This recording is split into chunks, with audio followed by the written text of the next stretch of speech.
Hello, ladies and gentlemen, and welcome to the Hustle Up podcast. This is our first full podcast back since things got crazy back in March. Season 3. Yeah, Season 3. My name is Clint Crow. Jonathan Hessing. Matt Gammon. And today we are sitting down with Mr. Daniel Blackman. That's good, man. Hey, The thanks one and for only. being here. I feel like I feel very honored to be the first post-COVID. We're honored to right? have you. I mean, we're still You're in looking that space. good, man. Yeah. Looking great. Man, I'm Jonathan is kind of stepping my game up, man. So I'm trying to Nice. make sure I'm trying to look like management right now. Perfect. boy. You're doing a good job. Man, so if you so- don't mind, yeah. Go for it. No, Daniel is a good friend of mine that I met actually at an exclusive Netflix party. That's right. Where you brought some of the top level executives down from Netflix to Yeah. talk about content creation on top of Ponce City Market. For anyone who doesn't know, that's a staple in Atlanta. A lot of people go there. First time I ever went there for a networking event of that magnitude, and I was just blown away. And after that, after talking with you, I was like, we got a lot of similarities. And he actually came out to our Hustle Up event with That's Charlie right. Rocket Back that in night. October. And I Shout remember out to Charlie Rocket, Shout out man. Charlie. Shout out Charlie Rocket. Yeah, that's his painting. And he came out there and live streamed the whole thing. And I knew after our first or second conversation that professionally and personally we were aligned, and it only made sense to have you onto this podcast. And I know you've met the fellas before too, so And shout out to Rochelle King at Netflix, and shout out to Eddie Murphy, Dolomite, the whole Netflix feature, man, and got a couple of laughs out of that. absolutely, man. So the angle we're gonna go on today for anyone listening is he's had a profound experience in the music and entertainment industry, and now he's running for Public Service Commission of District 4. And we're going to talk about the crossover and the messaging and everything he learned in his early days that translate to where he is here. Yeah. So just a little outline of what's going on. So you got a crazy career trajectory. Yeah. Started working with Diddy, bringing politics into music and music into politics. I started working with Radio 1 and met Diddy working with Radio 1 when he started Bad Boy Weekend. I was a freshman in high school, man, trying to throw parties in the parking lot. As all great stories. And Wayne Brown, man, rest in peace to Wayne Brown. He recruited me to Radio 1, and the funny thing is, I thought I was going to be in a nice air-conditioned radio station. He had me in the back of a promo truck with no air conditioning. And so I learned everything I know about politics. I learned from a combination of paying my dues within the radio and TV industry early, and Nice. you know, being that guy on campus that was trying to outshine homecoming. You know, so it was a good process and learned a lot in that early time. So where was this? Where was which one? Radio 1? Yeah. Oh, I went to Clark Atlanta University, man. Shout out to HBCU. Shout out to Clark Atlanta, Morehouse, Morris Brown, Spelman College. You know, but I almost got kicked off of campus. I did a party when Red Bull first came out. We did something called the Red Bull Lounge, and we bought Red Bull, and we had Pepsi DJ division at the time. A good friend of mine that was doing it is DJ Drama. And Drama, we did a campus event, and Mountain Dew brings this big truck on campus, not realizing that Coke was the biggest sponsor of our campus. So, so the police canceled that situation immediately. But first political experience, then transition to help Shirley Franklin get elected to become the first black woman mayor of a major southern metropolitan city. So I got bit by that political bug early, man. Yeah. Wow, that's incredible. What did you? So let's talk about that. How'd you get into politics? How'd you go from that Red Bull Lounge to helping Shirley get in office? You know what? Honestly, I'll be remiss if I didn't say my parents immigrated here from Barbados. So my grandfather was a diplomat to the United Nations. So my father grew up with diplomatic immunity here in the U.S., but they moved to New York in the mid-'70s. My mom and dad knew each other from kids because both of my parents are from Barbados. And, you know, they moved here, got married, had my brother and I. I have a third brother that, you know, my mom had later in her life. And so the thing about it was I never really was interested in politics. For me, it was this space where I was doing so much with music, trying to be the next Russell Simmons. You know, I wanted to be the business guy. You know, I didn't want to be the guy. I can't sing, dance, or promote. No freestyles today. So, you know, I could. But honestly, man, you know, I had the business acumen. Like, I'll never forget what really pushed me in music was I met Damon John on campus at the height of FUBU. And I spoke to Damon, and Damon said, we have this business competition coming and we're going to give away $20,000. So I knew the odds of having more people involved versus me trying to do it was much greater. So I got a bunch of students from the B school and from the mass media school, and I literally like talked about 6 people into competing. And we basically used B school students to do the business plans and the mass media students to write the script and everything. And we formed this business and media coalition. And Spike Lee actually took his media classes at Clark Atlanta. Oh, nice. So we had this crazy, combination. And to make a long story short, man, I worked in music from the time I was 19 till 24. And so once I turned around 24 years old and helped Shirley get elected, I got involved early, man. I met a woman named Leah Sayers, former Supreme Court Chief Justice in Georgia. She saw the work I was doing, knew the space that I was in, and she said, look, we're forming something called the Supreme Court Commission on Marriage, Family, and Children. And I was like, yeah, count me in, let's do it. And I didn't know what I was getting myself into. So got involved with that, met Truett Cathy and the whole Cathy family from Chick-fil-A, and matter of fact, Truett and I were 2 of the only non-attorneys on this commission. So I was somewhat of a community liaison type person. And, these doors just open, man. Susan Taylor, former owner of Essence Magazine, I met her when I was 25, right when she had, sold Essence to Viacom. And she said, I want to start something called Essence Cares. We want to do stuff in the community for kids. And so I kept on, the journey of my life was these open doors that I was fearless in going through. I think a lot of times people calculate the risks.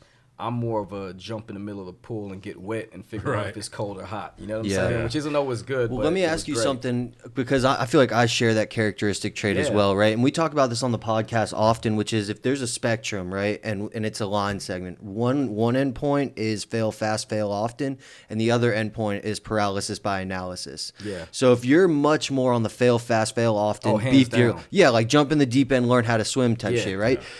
How do you supplement for that? Like, how do you make sure that you're, because you don't want to be either direction, or you don't want to. I don't think you can. I don't think you can supplement. I think it's in your DNA.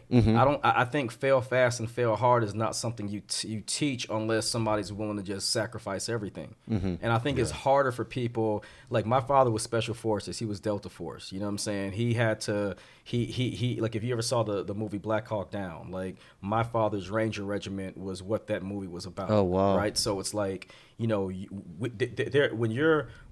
you come up in a certain kind of way and you're around people, whether it's Diddy or it's my dad, or it's mentors that I had that marched with Dr. King, there's no time to really think about what if. Right. I remember one of the best statements I remember hearing was Jay-Z had this statement that said try and fail are not in his vocabulary. Right. So for me, it wasn't even about trying. It was just, if you're going to fail fast and fail hard, right? And get back up. But for me to contemplate what failure looks like I've already failed. I'd rather miss and recuperate than not take the shot, right? Like, I know all y'all been watching The Last Dance. And come on, Jordan now. is like the shot he didn't take is the one he regrets, not the ones he missed. Right. Nobody scored from the bench. There you go. And you talk about that in your book right here. There you go. Shout out Nationalism Without Compassion. Get the book. Written by Daniel Blackman. Let's talk about how what you're talking about and what your dad went through relates to this book. Like, a brief synopsis of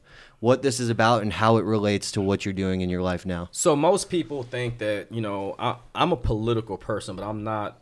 A lot of people would think like I'm a democratic political person, like me, us versus them, and I'm not, right? Like, my father was a John McCain, guy, right? My dad believed if you run for president, you should have served in the military, because if you send people to war, you should know what war is like.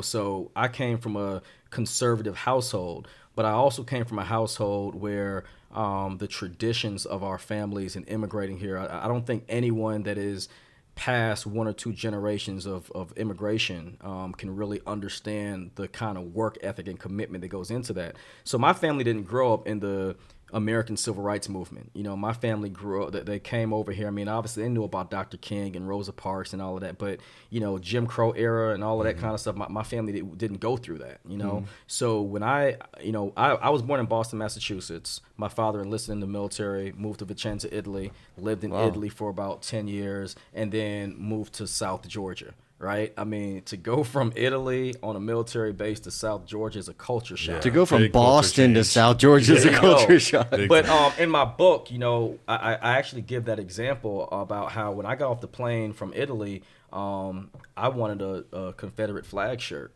And my dad looks at me like, the hell is wrong with him, right? The lady in the store is like, I'm not giving you that shirt. But I grew up watching the Dukes of Hazzard. Right. So like for me, Right. I didn't relate the Confederate flag to the Old South. Right. That's Bo and Luke's car, and I wanted Bo and Luke's Yeah. car. You know what I'm saying? Yeah. So this book is a very practical look into politics from, the 1936 Olympics when Jesse Owens ran against Nazi Germany. What most people don't realize is Jesse Owens had to represent a country that treated him as a second-class citizen and go and compete in a Right. country that didn't recognize him as a human. And then you had World War II veterans that rode behind trains of Nazi soldiers. So I didn't want to write a book that pointed a finger. I wanted to get to the root, because a lot of people blame Trump for everything, and I'm like, look, regardless of your political prowess or understanding, Trump is a symptom of a lot of the challenges that we face, but he's not the core problem, right? So I wrote a book that takes us historically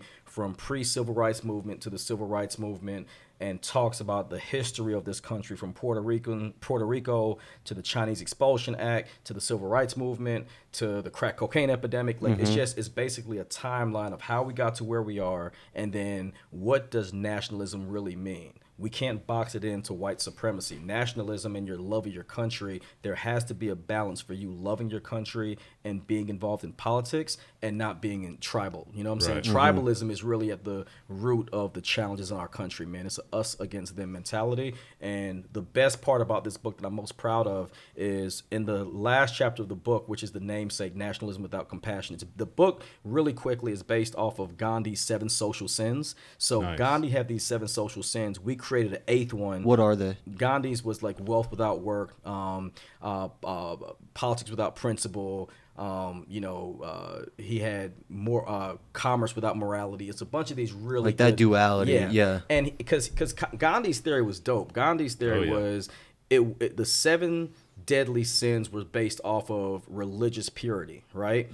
But Gandhi was like, everybody's not religious. Everybody's not going to go off of religious values. So I'm going to create 7 social sins, right? And those accompanied those. He even had one, science without morality, right? Where he talked about, you can't be so scientific that you don't take into consideration the impact on society. Yeah. Ours was nationalism without compassion, because we started writing this book the month after Trump got elected, because I had known the history of people like Steve Bannon and other folks that believed in nationalism.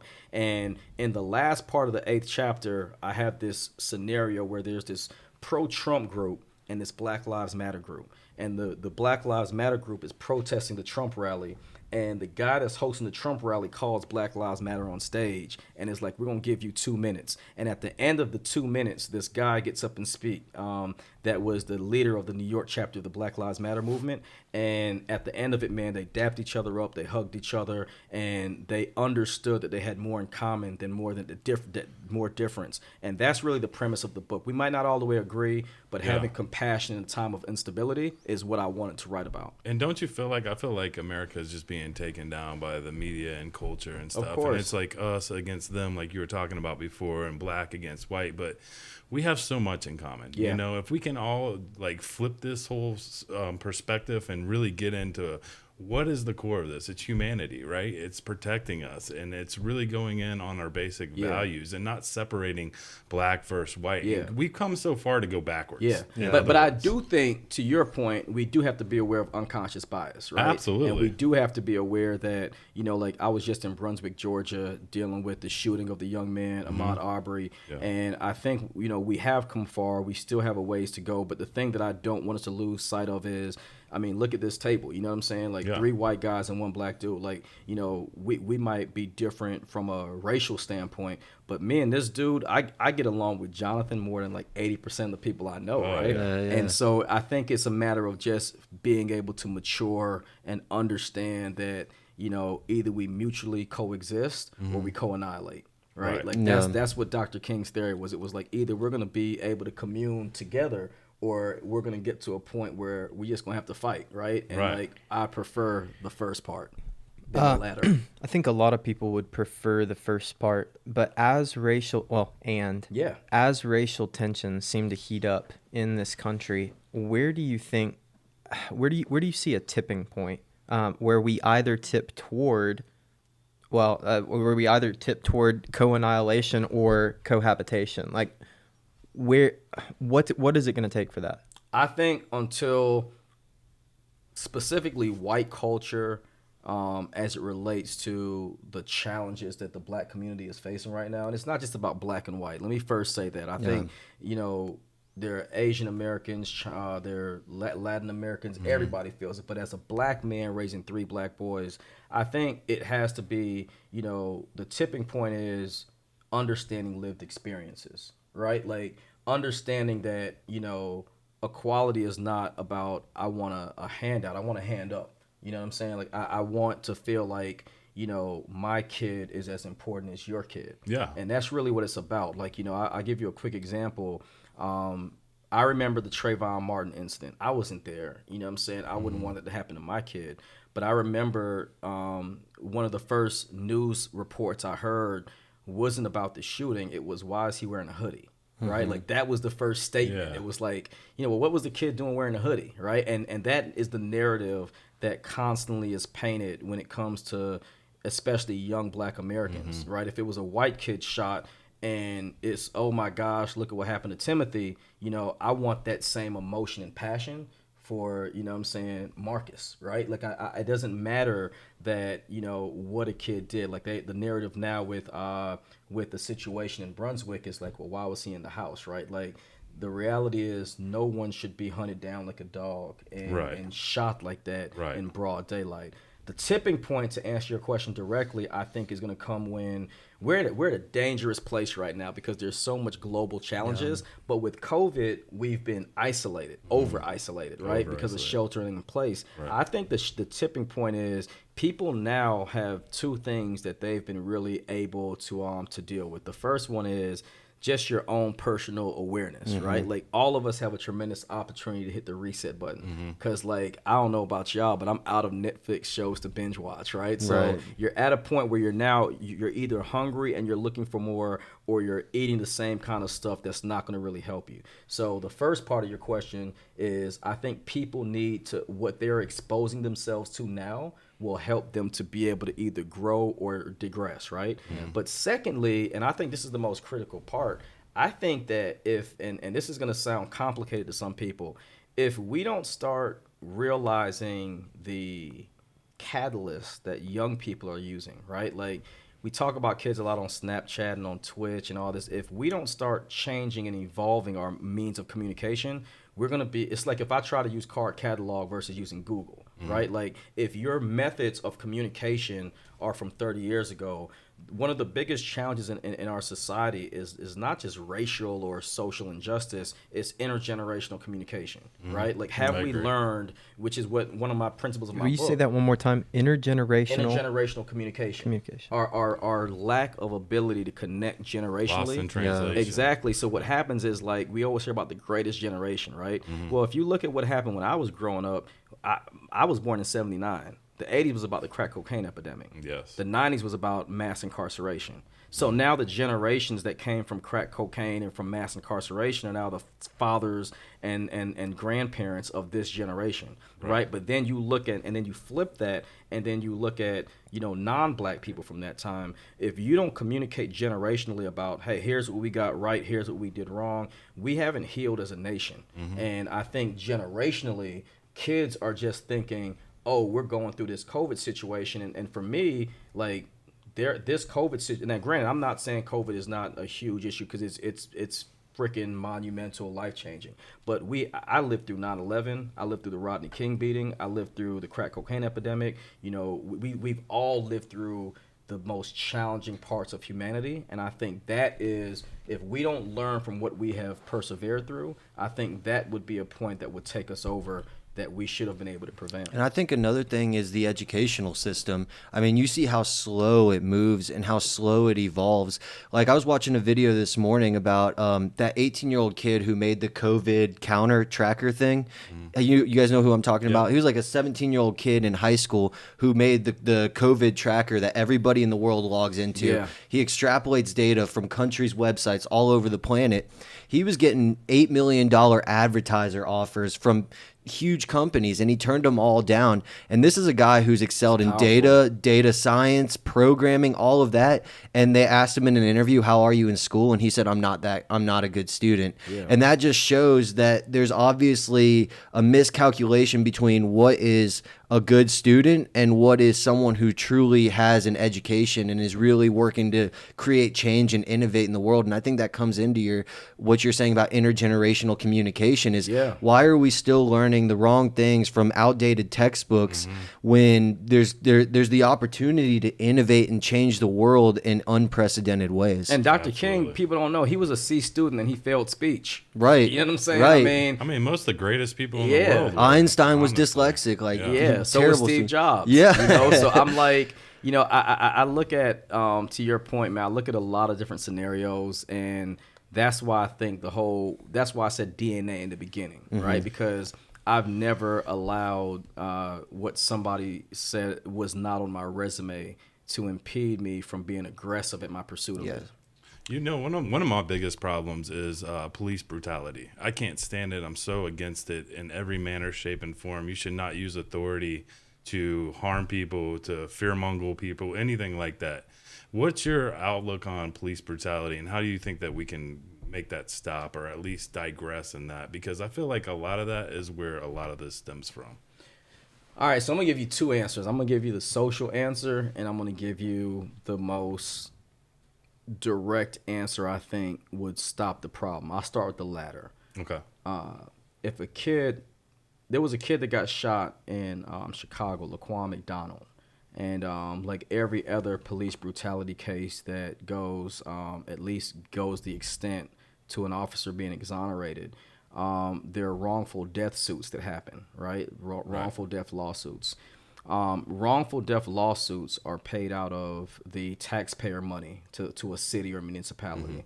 The challenge with that is, if I am arguing as a citizen against the corrupt system, right? Police brutality is one example of many. And then my argument is, I'm going to go sue the city. And his family got $1.4 million. But they got $1.4 million of a system that they paid into. Right. So until we go after the pensions of police officers, it'll continue. Yeah. Right? Because see, for right now, there's only two things that happen when there's a officer involved shooting, and all officers are not bad, right? Oh, no, but for the bad apples that exist, when there's an officer involved shooting, this blue wall, this blue code of silence is real. And so if I know that there's a 80% chance I'm going to get off, then the repercussions are really not there. Right. If I go into a situation where I have to use force or I have to make a split-second decision, and I know that if I make the wrong decision, my kids may not go to college, I may not be able to retire, I'm going to make a different decision. We're in a capitalistic society. Yeah. So most people don't understand pain until it affects their pocketbook. Now, what we can do as a society is, I think, you know, like there was a sheriff in Texas about 2 days ago, and he said that he was he was outraged about people protesting police shootings and not protesting killers on the street. And what my comment to the reporter that asked me about it was I said to her, well, criminals commit crimes, right? Mm-hmm. But officers are hired to serve and protect, right? So you took an oath. Like, I don't take the word of a criminal. Right. I don't have remorse for someone that slaughters a family or commits a crime of unthinkable magnitude, right? Mm-hmm. But when I put my trust and faith in a police officer doing the right thing, like the woman that got killed the other day, she was sleeping. They went into the wrong house and she was shot. See, that's messed up. It happens happens all the time. Yeah. And I think so the two ways are, one, go after the pensions, but then the second part for me from a community standpoint, police officers have a huge trust issue in the United States and around the world. Mm-hmm. Until we can start, one, educating at the K through 12 level on engagement and understanding, you know, the Constitution and laws. Mm-hmm. Again, it goes back to what you said about just having the information. Secondly, we need to make sure that we work with civic organizations to build those relationships. When I was in New York before the Giuliani era, you know, like I was in a city where the police, we used to shut the whole block down. The police would come out on foot, walk around, give candy to the kids, give little G.I. Joe men out. Like, I remember those days. Now we have police officers that patrol from their patrol car. They don't walk, they don't shake hands, they're not kissing no babies. So the hostility is there. And then there are some that do, like there you are were some saying, that do. and that do TikTok videos, you know, trying to do great Doing things the that dances. I've seen lately. And then just, you know, police. There's good and bad in everything, exactly. right? And you can't just be like this. But my whole thing is like, when are we gonna make this all go away and hold these people accountable? I feel like a police should be, like you said, here to protect and serve our rights, right? They're not here, and a lot of these people are authority tripping, right? Yeah. They got so much authority that they walk around with a huge poked out chest, and they talk down to you. They don't talk to respect about the people. And I know a big situation is how you talk to the cops when they approach your car. You should be respectful, but vice versa, right? Because I feel a lot of the times the cop is definitely not respectful to the person they're talking to. Yeah. So it kind of already puts up a huge wall. It definitely can instigate for sure. But I was watching an interview of Kevin Gates. He's a hip hop artist. Yeah. And he said, you know, he's tatted up. He's from Louisiana. He is a thug. He talks like he fits that stereotype. But he says, I never get in trouble with cops. Why? Because I know how to conduct myself when law enforcement pulls me over and wants to talk to me. And you know, he's like, and that comes back to just manifesting and creating a life by design. It's like, no matter how I look, whether I have tats, whether I'm black or white, whether I talk a certain way or not. Let me catch you off guard. Yeah, exactly. Like I'm just going to conduct myself in a way that's conducive for where I want to go in my life. And I think that's like, even if I've had cops talk to me disrespectful, I'm white. Like, he just comes up to my car and just start with chest poked out, like fits that archetype. But I'm just like, cool. Like, I let it bother me for 5 minutes, and then I move on with my day. But I think that's a privileged statement, right? Like, and I don't mean just from a white privilege standpoint. I mean from like even me. I live in a good community, and like what Kevin, the example you gave with Kevin Gates, that's how I teach my kids. Right. But there's so many other examples where folks have conducted themselves and still get that, right? Yeah. And I, like the other day, I'm in my car. My son freaking drives the car through the garage, right? Like he comes to me and says, "Dad," he's like, "Dad, I want to play basketball in the driveway. Can I move the car?" And I'm like, "Yeah, go ahead." He's 15. Yeah. So he puts the car in drive instead of in reverse and goes straight. Garage door gone, right? Oh, no. So I had to think about, how am I going to correct this without like blowing up, right? Yeah. So I basically backed the car up. Let myself cool down. You got your Gandhi on. I had to, right? Yeah. But then I gave my kids the key. And I said, "Man, you drive." I said, "We're going to go for a drive." So he gets in the car, and we drive around for about an hour. And once he realizes he's not in trouble, and well, I mean, it's a learned experience, and Dad is not going to go crazy. He said, "Dad, what happens if I ever get pulled over?" He said, "How should I act?" And that's the question that so many young black kids and brown kids in the country ask, because the fear, and you just said the manifestation. Gates is a smart guy, right? And he understands that law of attraction, that like, you know, I might be tatted up, but when I come in, yes, sir. No, like that's how I was raised. But when you are fearful, like I remember one time hearing the story of a guy, and he said that a police officer, they said, "Well, why did you, they said, why were you sweating and acting nervous?" And he said he was having a panic attack.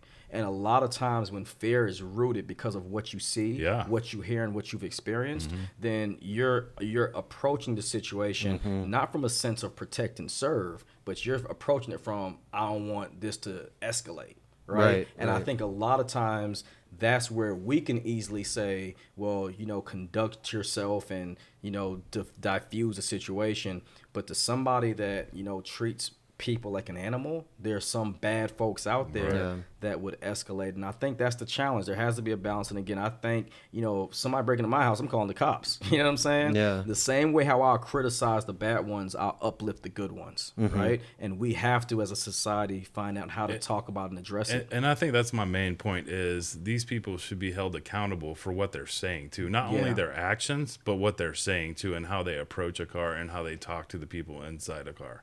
You know what I mean? Because I feel like that's where a lot of things get off on the wrong foot. And that's where tension grows. You know, just like many videos I've seen where he's like, why are you pulling me over? I'm not going to tell you why I'm pulling you over. You know, I'm going to get you out of the car. Well, you got to tell me what I did wrong, you know, and the crime that I committed before you bash my window and drag me out of the car. Yeah. And then it escalates into what we all know. Yeah. You know, and it's not fair and it's not right for any of us, because we should be feeling like these people are here to protect us and serve us. Yeah. When many of us feel like, well, damn, I don't know what they're going to do to me. I'm scared, like you said, panic attack. And a lot of people do get panic attacks when they get pulled over. Yeah. So I just Anxiety really is feel real, like man. that's the core, though. I feel like a lot of authoritative figures are like that, right? You know, when you put too much authority in people's hands, things get out of control. I also think people tend to be authority resistant. That Or too. Recalcitrant. Absolutely. Yeah, they Recalcitrant. Say it again. recalcitrant. Man, you taught me a new word. Yeah, man. what definition real quick? Can I get the Defiant. definition? Okay. Yeah, defiant towards authority, and so I mean it goes both ways. But I want to jump over to, you said you were raised in a traditionally conservative household. You're a businessman with experience in the music industry, politics. It sounds like also you're well versed. Your portfolio is diversified.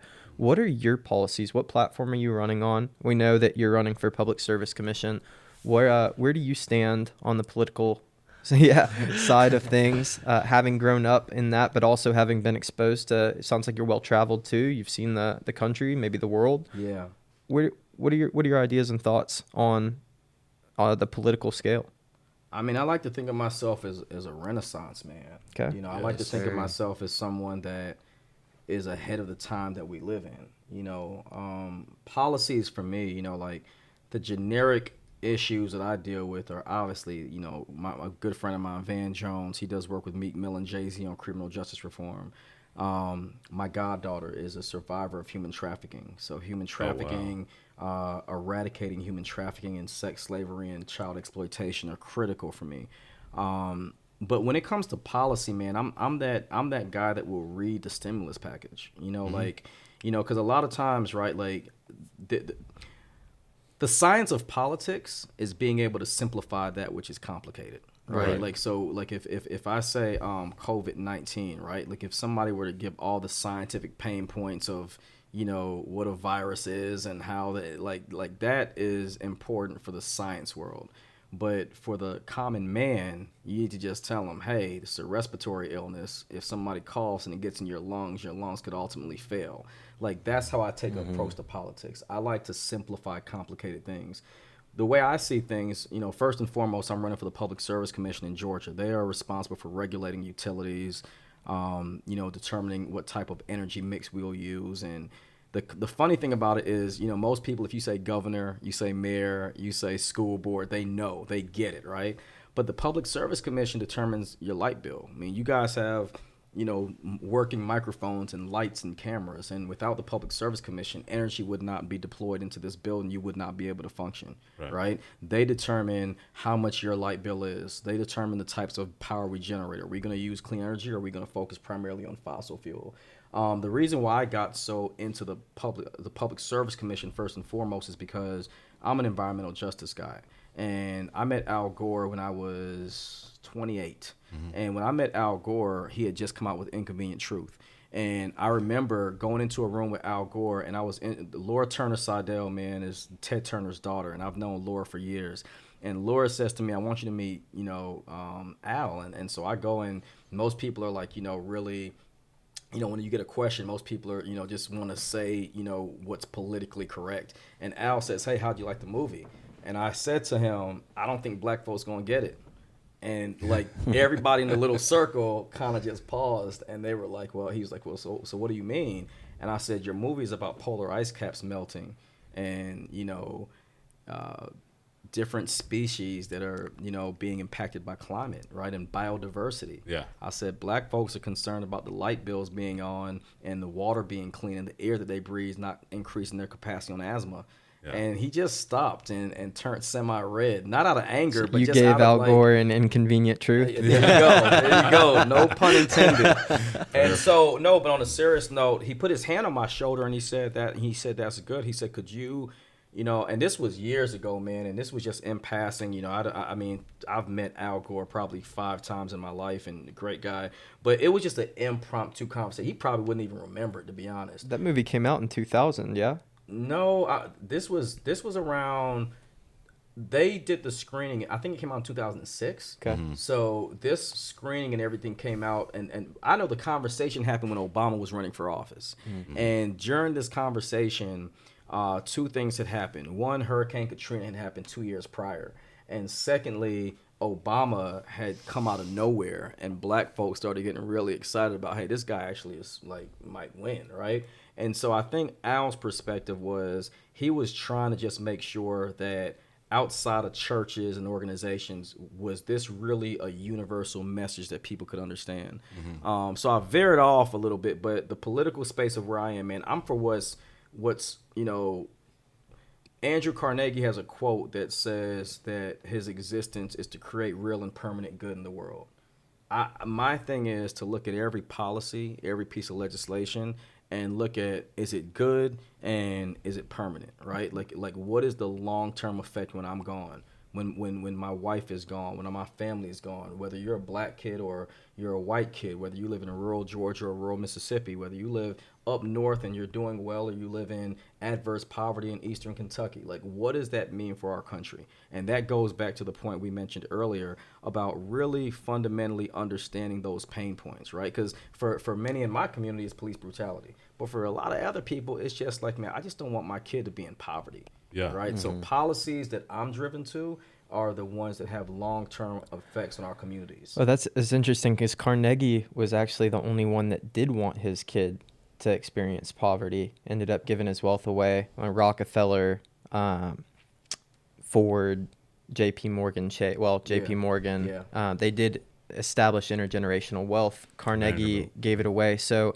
what do you think about that line between struggling to create? Because you see third generation tends to squander wealth after whichever parent establishes it.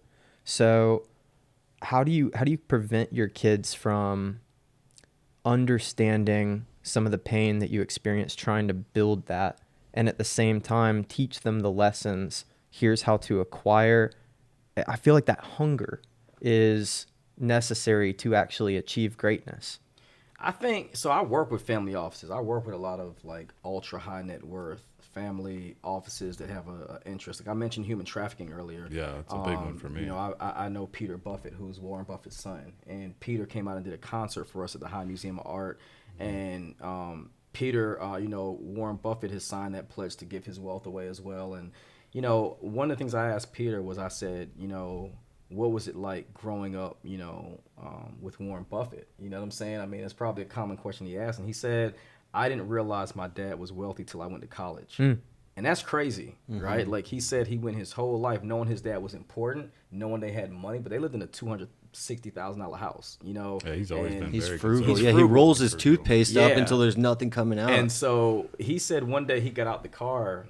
He was in New York or something, and he told me this story about one day he got out the car, and when he got out, this guy basically had a newspaper article, and the article he was in a cab or something, and the article said something about Buffett hits XXX billion or whatever, right? And that's when he really knew, right? And it was just kind of hard for me to comprehend. But I'm a part of a group called Nexus, Nexus Global Youth Summit, and it's a organization that is very much engaged with some of the wealthiest families and family offices, the sons and daughters and grandchildren of some of the more well-established American population. And it's global. You have Nexus Caribbean, Nexus Asia, Nexus India, you name it. We have it all over the world. And Nexus has done a really good job in one capacity of understanding personal responsibility. Like there's something called impact investing, right? And impact investing is the same as investing, but it's having the mindset of the overall impact on society that you're giving or your investment will have. That's why a lot of really wealthy people are divesting their investments away from fossil fuels, because they don't want, because of social good and social responsibility, they want to be making investments that have more of a positive impact. So I think to really address that issue generationally is to teach children and teach kids not to weaponize wealth. Because a lot of times people that grow up with a lot of money, they grow up with a sense of entitlement or a sense of, not really having to have a lived experience. So what you end up having is people that say, well, I gave towards poverty, but they never spoke to somebody impoverished, right? Or, well, yeah, I'm against police brutality. I've donated to this Black Lives Matter group in my community, but they've never participated in a march, right? Or spoken to a parent of a person that lost a child. So I think that especially people that are very wealthy, need to invest more of their time than their money into the lived experience, so that they can understand and have a heart for what they're giving into versus just cutting a check. I mean, I feel like that's really what wealth is anyway. Yeah. Is giving back. It's like what your dad said, like you don't want a president who sends people to war who's never been to war. Exactly. Like you want to really experience, and it's the same thing in raising investment for a company. It's hard to get an investor to invest in your company when they don't know like what you're really doing. Like it sounds like a great idea, but they don't know about the tech space or they don't know about the media space. And it shows you like at that level of wealth, like those people are wealthy for reasons, and it's because they know what to get involved in and what not to. And I think on the social impact space, if those families can get out and really impact the things they're throwing money into, there's like it's like you have skin in the game. Like you're not just putting money in. You're a stakeholder. Exactly, and you're like you really identify with that mission, so you really want to put on for it. Yeah. Well, and one of the biggest things that you said that resonated a lot with me was, when you wrote your book, you said, I tried not to point the finger at anyone. I didn't point the finger, but I gave a timeline of what happened, real history and events, and then a solution. And I feel like if our politics would do that and quit pointing the finger back and forth and we work together, that's when I really think we'll see change. It's funny you said that, because I first started writing my book as a blog. The night Trump got elected, I had an array of thoughts, because the Trump I remembered was the Trump that took out the ad against the Central Park Five. The Trump I remember was the iconic figure in music and entertainment that people looked at, but that was like the asshole, right? Like everybody always had this air of like wanting Trump's wealth, but then like really seeing, Trump was just an unapologetic dude. And for a while in culture, that was popular. It was like, a lot of people referenced that period. When I first wrote my book, I remember going the march into writing my book. I had called Van Jones, and I was like, Van was like, man, you really writing? He said, you should think about writing a book. And I went back and reread it. And at the time, I had like 35, 40 pages. And when I went back and reread it and really dove into it, I realized I was doing what the media was training us to do, which I was pointing a finger without doing my own research. And I realized that 20 of my 40 pages was Trump bashing. And I just sat back and I said, you know what? I don't want to write an anti-Trump book. I want to write a book that people that support Trump and people that oppose Trump could get something out of it, right? That's why my first chapter of my book is called Wealth Without Work, because I wanted to make a correlation between people that have and people that don't have, and understanding Dr. King was assassinated because, right before he was doing the Poor People's Campaign, because Dr. King fundamentally understood that poor people was America's largest voting bloc. And the more we talked about desegregation and race instead of poverty, the more people would say, well, I'm not black, so I really can't understand that. But the more Dr. King said, we're going to talk about an economic plan versus a racial plan, the more poor whites in West Virginia and Eastern Kentucky and Mississippi started saying, hey, this King guy isn't so bad. One of the greatest guys ever walked the earth. Exactly. But remember, see, we love King, but when King died, he had a 68% disapproval rating. People around the country weren't fans of King for multiple reasons. But I think, to your point about even with the book, for me, I wrote this book in a sense of trying to find common ground, but I realized that I couldn't be passive. And so the hardest part about writing my book was I wanted to call out shit that needed to be called out, but I wanted to do it in a way where calling it out wasn't pointing a finger. Calling it out was the equivalent of putting a mirror in front of a person and saying, dude, your tie is green. Not because I said it's green, but here's why. But look in the mirror, right? And so I tried to write it in a way where we could all internalize ourselves and then be critical in what we took away from it. So in taking that kind of ideology, let's kind of focus that on your campaign. How do you get kids that are your child's age, regardless of upbringing, regardless of race, kids that are your age or people our age or even Matt's age or even your age, how do you get anybody to care about what you're running for as much as you care about it? I think it's bigger than my race. I think it's an electoral problem in the United States. You know, number one, I would do what Tacoma, Maryland did, which was lower the voting age to 16. I think the minute you get your driver's license, you should be able to vote, because now, you know, I think laws affect everyone. I mean, hell, there are 7-8-year-old kids that have been detained in juvenile detention centers, right? But I think at the age of 16, when you get your license and you start making real young adult decisions, I think you should be able to vote. Now, as it relates to voter education, when Obama was running for office, I worked with a few of his advanced teams on helping him get elected. And I don't know if y'all remember the Yes We Can campaign, but it was this big campaign where people like will.i.am and other artists, you know, they focused in on, you know, getting people to believe in hope and change, right? Yes. But I got with Usher. You know, I had done a lot with Usher's New Look Foundation. Shout out to Usher, man. Atlanta influences everything. Dude, New Look, yeah, man. But I got with Usher. You know, coordinated with this campaign with my mentor who recently passed. Rest in peace to Reverend Joseph Lowry.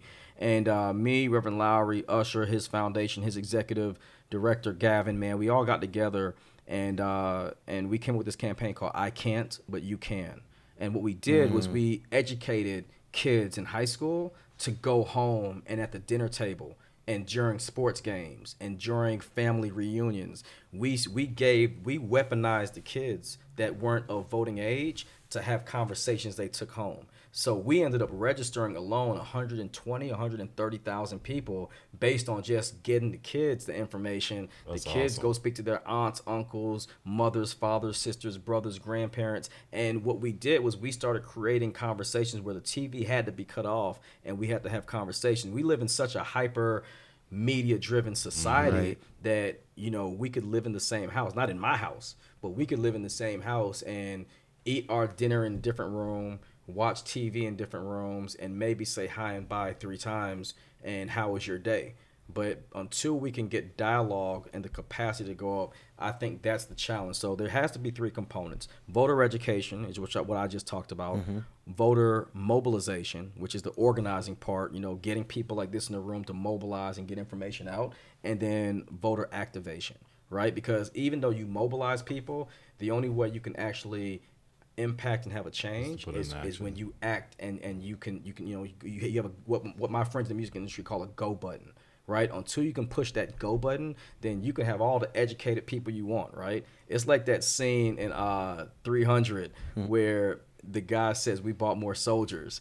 And then he asked the guy, he said, what are you doing? He's like, man, I'm a carpenter. And he asked another guy, and he says, I'm a butcher. And he's like, what are y'all doing? They're like, right? Like all of them were soldiers. And it's easy for us to mobilize a bunch of folks. But then when it's time to actually go and do the work, that's when you can measure your ability to do it. Lastly, I would just say, man, we have failed our kids, man. Our public school systems are underfunded. Our teachers are underpaid. Amen. Our schools are outdated.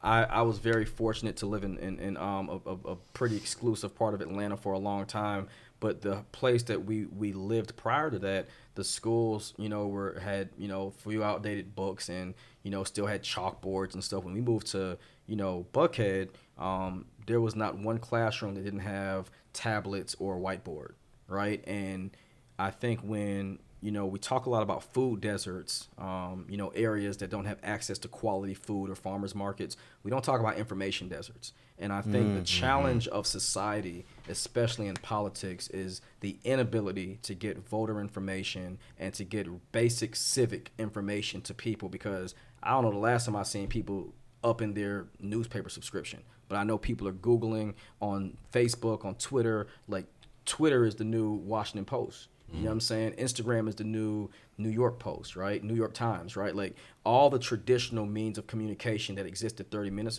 years ago are out the window, Right? Dinosaurs. Yeah. Wow, that's a very interesting point.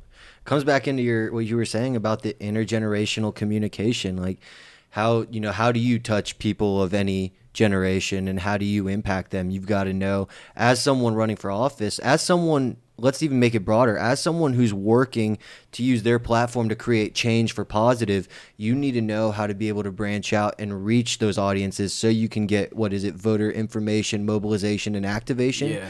To be able to do that, you've got to, and that was something, Liliana, she was on the podcast and she talked about, is how do you actually take social action? How do you stop talking about it, and how do you start taking that action? And I think that there is not enough information out there about how to get involved and how to do that kind of stuff.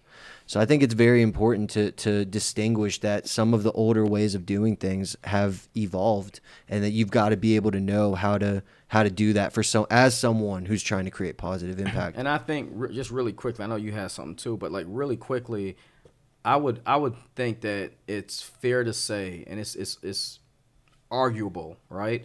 But I don't even think we've gotten to 50% of our capacity with social media, right? Like using it. Like, look at it right now.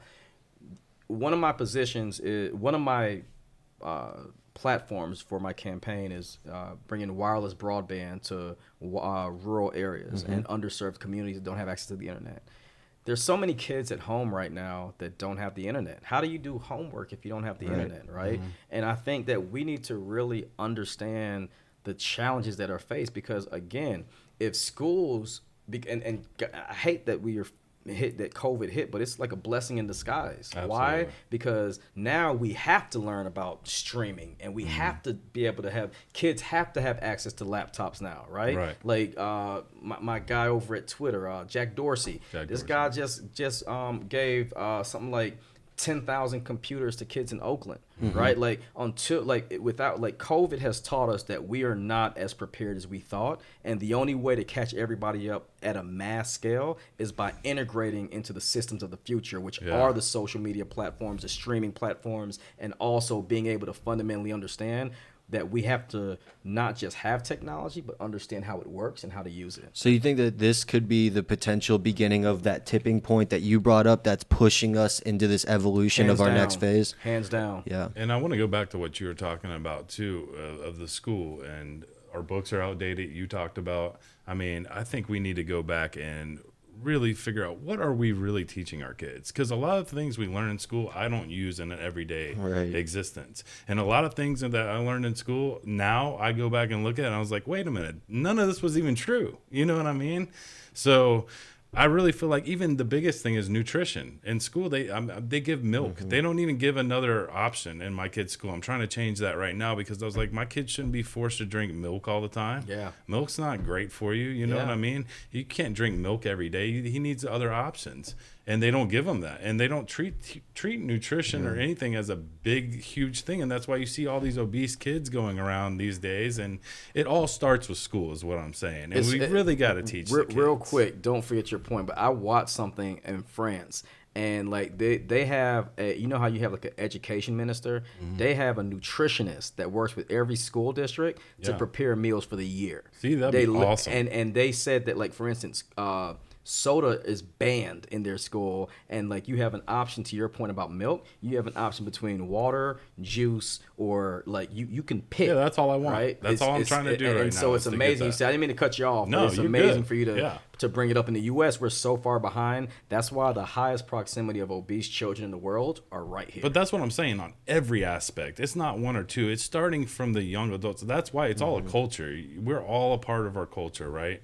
That's what defines us. What we grew up in, what we see every day, we're all a part of whatever culture that we're in, you know? And that's the biggest thing with school. I feel like school is not preparing our kids for the outside world as it should. Oh, yeah. And I feel like we need to go back and revamp that as ground level and the start of everything, and be like, let's teach these kids finance. Let's teach these kids accounting. You know what I mean? Things that you're not going to go blow all your money. And you see the great things of being frugal and how to save money and why that's so important down the road, and just like equip them with things outside of school too that's going to make them a successful human being as well. And I agree with you. I think you know, that's extremely critical, and that's why families like mine, you know, school doesn't stop when the bell rings. You get the second part of your day at home. Right. And another thing you brought up, like, that's great that he gave all those kids computers, but then, like you said, they got the computers, but they don't got the internet. Yeah. You know what I mean? They only got a piece of it. Yeah. Like, we need to work on bringing internet to everybody, you know, because it's such a viable thing. We're all on it. We got to figure out a way where that's tied into the school system where the kids can get on that, because like it or not, there's going to be probably another wave and another epidemic. You know, this was the first one. It's going to prepare us for many things. Life's never going to be the same after this. Yeah. You know what I mean? So I really feel like we're not equipping our children with what they need to succeed in life. That's where I was going. And I think that I agree with what you were saying. There's the 2-part day. There's the education of the proper formal education, then there's the home education. And I think that's an important message for parents to hear is this. I really liked how you said it. Like, the child's school day does not end when that last bell rings. That's when part 2 of the day begins. And I think it's very important to inspire people to take action, whether it be over your household or whether it be over your community. And then that education piece is super important. Were you gonna say something? Oh, no. I'll just I thought you were pointing me. Yeah, no. So I think, you know, we got about 5 minutes left. So I want to hear from you. Like, how do we inspire people to take change, and how do we make sure that we're putting the right people in office who are going to make change and aren't the finger pointing type, but are the people that really know their communities and want to build it from ground up? Well, first of all, I'd be remiss if I didn't touch on what you just said about school not starting. I want to give an example to you know, parents, man. There's a quote by Frederick Douglass that says that, you know, either we build strong boys or we repair broken men, right? Like, either you build or you repair, powerful. Right? Yeah. And so, you know, and I'm not saying this in an arrogant way, but like one of my kids, all of my kids excel athletically and have good grades, right? But they also have like side hustles. You know what I'm saying? Like, one of my kids plays basketball, huge Kobe Bryant fan. I mean, didn't miss not one Last Dance episode, right? But is on the phone at, you know, 10 o'clock at night with his friend talking about stocks, right? Yeah, like, he came to me one day and was like, "Dad, can I get, you know, investing for dummies?" And I'm like, "Yeah." You know, like, to have a kid like my other that's son, awesome, because people don't say less. Right? Yeah. I'm driving to the 24-hour bookstore 2 hours away. I'll be back with it tonight. In fact, your brothers get a copy too. And then, like, I see drones that's off camera. My other son struggled in math for years, and he came to me one day and said he wanted these Lego mechatronics. And I was like, "Dude, you want who?" He was like, "Mechatronics." And I had never heard of it.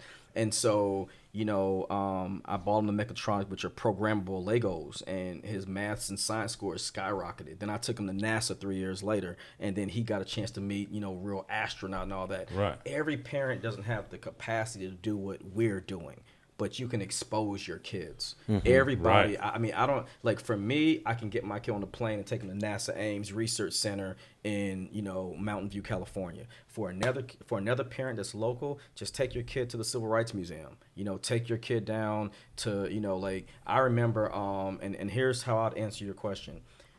I remember I never asked anybody to be my mentor. You know, I always had, like, mentors. Like, Kobe had one of these sayings. He had something called Goat Mountain. He said when he first got in the NBA, he had a list of names, like the greats. And he said, every one of those people on Goat Mountain, I'm going to ask them about how they did it. And so Kobe was a master of identifying people that he aspired to be to. And that's how I am. I sought out people early. So the first thing I would do is I would encourage people, don't try to be political, Democrat or Republican. Just try and say, you know what, man, I want to learn more about my local community. Find something that you're interested in. If that's entrepreneurship, then seek out an entrepreneur. If it's, you got 3 family members that's been incarcerated, you know what I'm saying? Seek out an attorney. Like, just, you got to have a starting point, because first thing I ever learned from a really good friend of mine who used to be an artist at Bad Boy was whatever you sacrifice to get, you will lose, right? Like anything you're talked into, you can be talked out of. That's what he said. He's like, if you can be talked into, if I force you into a conversation, you're going to at some point make a conscious decision that you no longer want to be a part of it. But when you seek it out on your own, we have to do a better job as society, number one, to introduce people to the entry points, right? So they can, the saying, you can lead a horse to water, but you can't make it drink.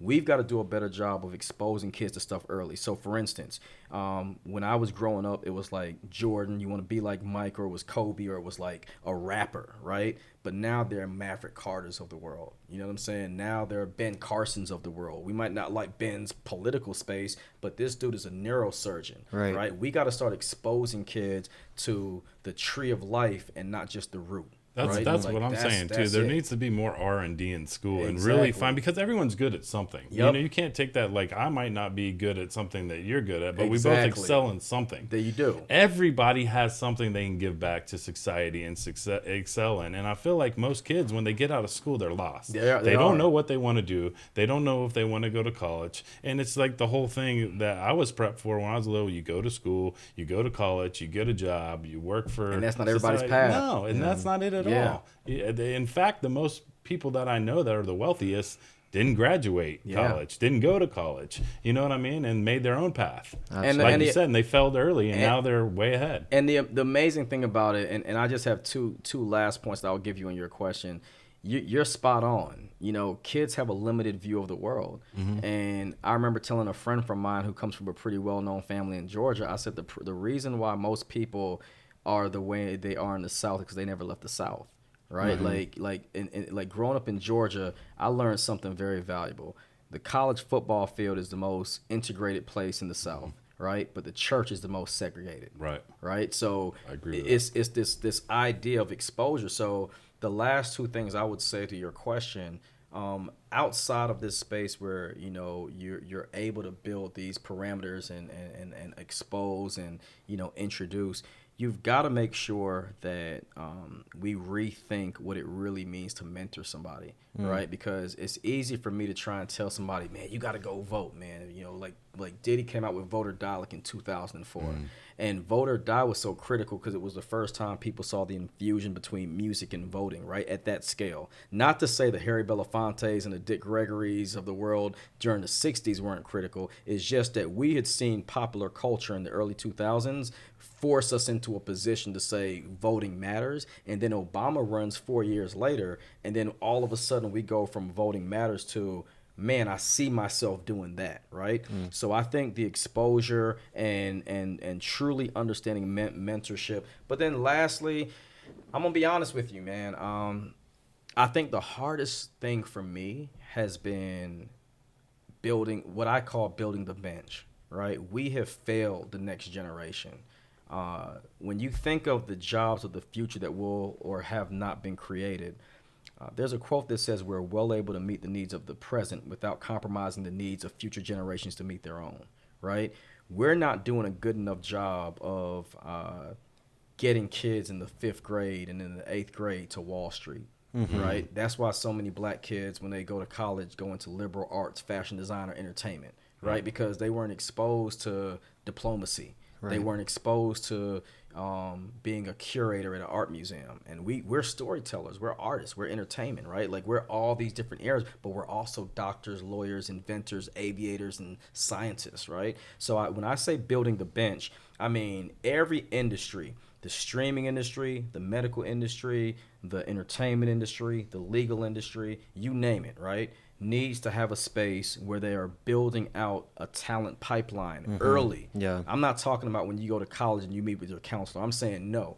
Find that track early. Like with my kid that builds drones, he wants to get into mechatronics. So what my wife and I have been doing is every decision you make now is going to parallel something you want to accomplish. And if you don't like it, that's fine. But we're not going to give you the luxury of saying you did not know. And if you quit or if you stop, as a father, I won't allow you to, but I'm going to show you that there are consequences to not finishing what you say you start. Yeah. So I think society has to do a better job in using K through 12 the same way how Major League Baseball uses the minor leagues to farm the talent. We have to have a minor leagues of life that we prepare people early so that they can make a decision in the 12th grade to say, hey, it's not bad for you to go to Madrid for the summer. It's not bad for you to go to, Kenya or South Africa for a year before you go to college. Right. We've convinced people that the degree and then the entry level, like we've given people these steps that in reality is bull, right? Like, I mean, it's not a one size fits all thing. Everybody successful in this world isn't going to go to college or technical college, and everyone that fails isn't going to be a high school dropout. We've got to reprogram the mind of the culture. And when the mind of the culture is reprogrammed, then the ideas, the activism, the insight, and the ability to impact change, to become that change, I think will rise and will become great. Show everybody that they can create a life by design and not just put them through a system that at best puts them behind a desk 9 to 5.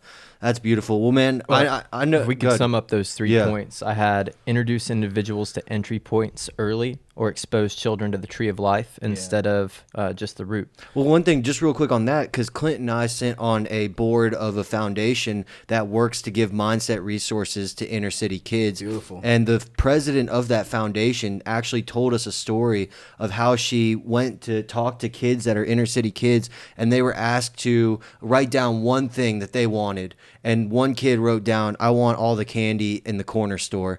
And it just showed of everything in the world. Their bubble is small. Their bubble is small. His vision was like, my vision extends to the corner store and getting all the candy in there. And we need to show these kids that there's much more to life. There is Kenya and South Africa. There is Spain. There's a lot more than what they're saying. So I just wanted to point that out. It's like when John Lennon said the teacher asked him what do you want to be in life, and he said happy. Yeah. And the teacher was like, you don't understand the question. And he said, you don't understand life. Let's go. Yeah. Like that's that Absolutely, LeBron chest pump right I got there, right? goosebumps Go there. ahead, man. 2, voting matters. Activate the people, get people out to vote. That's right. 3, building the bench, equipping future generations with the tools necessary to meet the needs of their lives, building out talent pipelines. Love it.